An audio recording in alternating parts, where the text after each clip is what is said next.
Bon, je reprends. Désolée pour cette nouvelle interruption. Donc j'en étais à dire qu'on avait une phrase plus courte que les autres. Rien ne justifie que l'artifice soit plus honoré que notre grande et puissante mère nature. Donc on a une phrase qui sonne un petit peu comme une vérité générale, avec le rien mis en tête de phrase et qui est un mot fort, hein, on est presque dans de l'hyperbole. Et on a une opposition entre l'artifice et la nature. Et cette opposition art-nature, art-culture, c'est une opposition philosophique.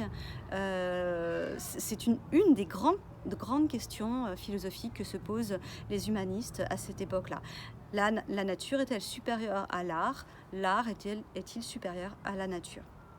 En l'occurrence, on comprend bien que lui, Montaigne, il est du côté de la nature, hein, puisque la nature est associée non seulement à des adjectifs positifs, grande, puissante, et il rappelle que la nature, c'est la mère de tous.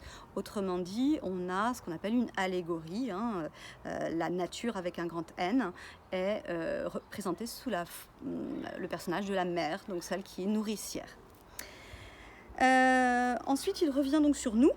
Et nous, on voit bien que nous avons eu une action finalement négative sur la nature. C'est quelque chose finalement, on s'en rend compte, de très très moderne, puisque aujourd'hui encore, on se dit que notre action sur la Terre, notre présence même sur la Terre, a engendré... n'a engendré finalement que des désastres, des choses négatives. Alors oui, il y a le progrès scientifique, etc. Mais d'un point de vue écologique, on se rend compte à l'heure actuelle que nous avons complètement gâché, altéré la nature. Donc vous pouvez, si vous le souhaitez, en ouverture de votre conclusion, dire que ce propos serait particulièrement moderne et particulièrement d'actualité. Donc les termes qui nous sont associés, c'est surchargé, c'est étouffé, donc qui s'oppose à la beauté et la richesse de la nature. Autrement dit, notre action est négative.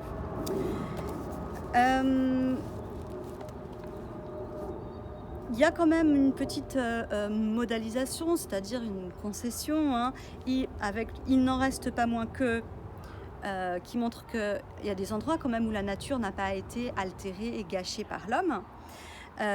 Et donc c'est ce fameux nouveau monde que nous avons découvert, partout sa pureté, hein, l'idée de pureté, l'idée à nouveau de monde d'avant la faute, resplendier, verbe éminemment positif, elle fait extraordinairement, un adverbe qui est un superlatif, qui montre bien que, à nouveau, c'est un modalisateur, hein, ça montre que Montaigne, il enfonce le clou, il nous serine finalement toujours la même idée, pour que vraiment on réussisse, nous, à comprendre ce qui se passe.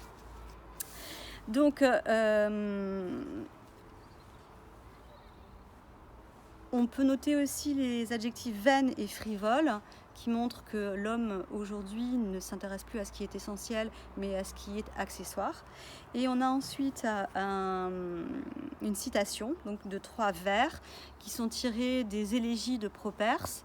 Alors Properce, c'est un poète latin qui a vécu entre 47 et 15 avant Jésus-Christ.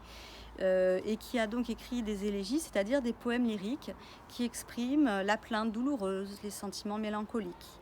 Et on voit que dans cette citation, il est bien question d'éléments naturels, hein, le lierre, l'arbousier, les oiseaux. Et ces éléments naturels sont valorisés par le fait qu'il n'y a aucun artifice. C'est ainsi que se termine cette citation. Montaigne va continuer toujours sur cette idée d'éléments naturels en parlant donc de l'oiselet et de l'araignée. Et on voit très bien qu'il y a une opposition entre d'un côté tous nos efforts, c'est-à-dire un superlatif, ne peuvent seulement, on a une tournure restrictive, arriver à décrire, juste à décrire, même pas à reproduire, juste à décrire le nid du moindre oiselet, son agencement, sa beauté, son utilité, ni même la toile de la chétive araignée. Alors on voit finalement avec les adjectifs moindre, et chétive.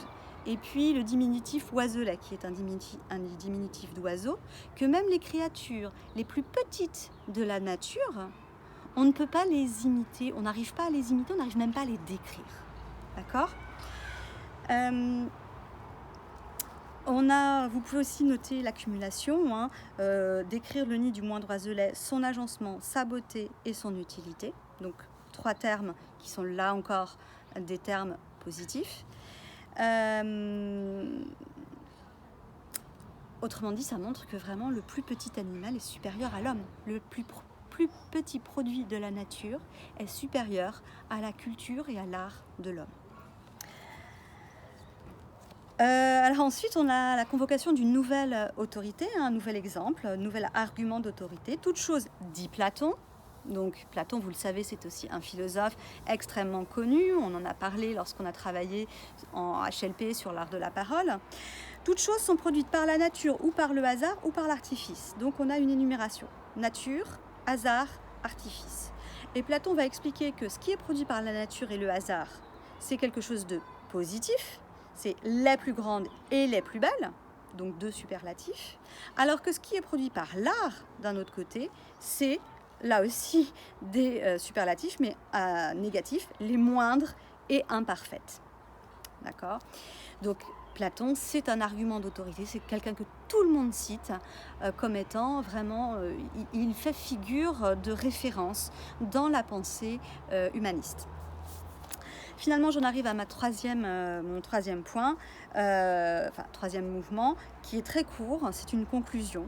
La dernière phrase commence, ces peuples me semblent donc barbares. Ce donc montre qu'il revient à son propos initial. On a une conclusion de ce qu'il avait énoncé au début. Ces peuples me semblent donc barbares. Non pas dans le sens qu'ils seraient cruels, mais dans le sens qu'ils seraient proches de la nature. À nouveau, on remarque le modalisateur, le verbe semble, on est toujours dans l'opinion, dans la subjectivité. L'adverbe uniquement montre qu'il y a une restriction.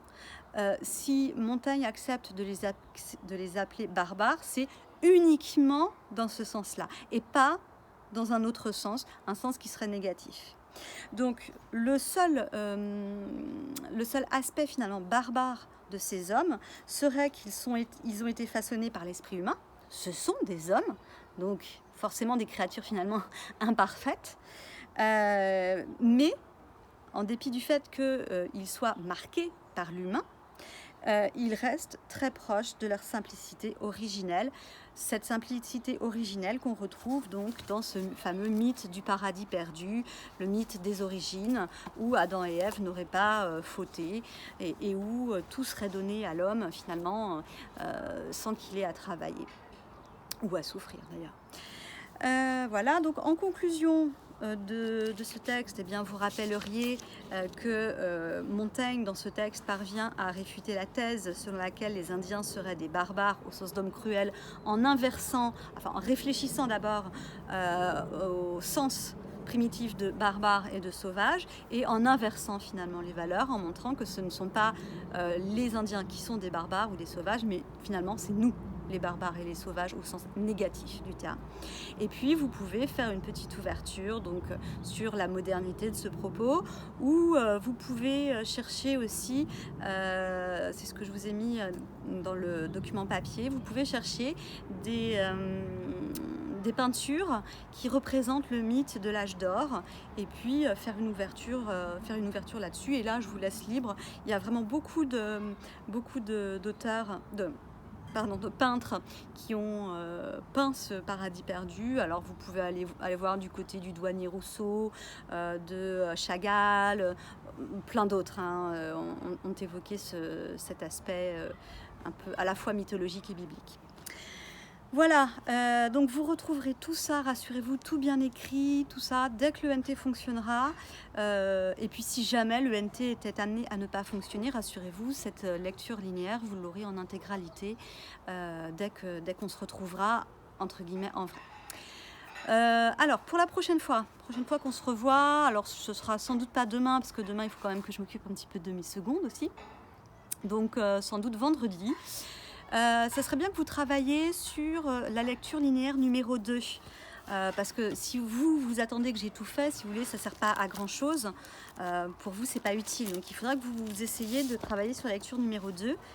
Donc je vous rappelle que cette lecture linéaire numéro 2 commence par « Ils ont leur guerre contre les peuples qui sont au-delà de leur montagne » et se termine à « Nous soyons si aveuglés sur les nôtres ».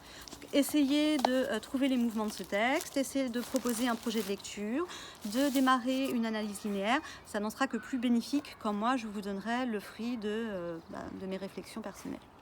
Voilà, je vous remercie et je rappelle que dans la mesure du possible, si vous pouvez partager au maximum ces vidéos entre vous et si vous pouvez inciter ceux que vous connaissez qui sont en HLP à aller voir la chaîne, alors je crois que c'est Le Gall Audrey ou Audrey Le Gall, je ne sais plus, qui est uniquement dédiée à la HLP, faites-le parce que plus il y aura de gens qui pourront voir ces vidéos et plus ce sera facile après de raccrocher les cours. Voilà, je vous remercie de votre attention et je vous dis à très vite. Au revoir.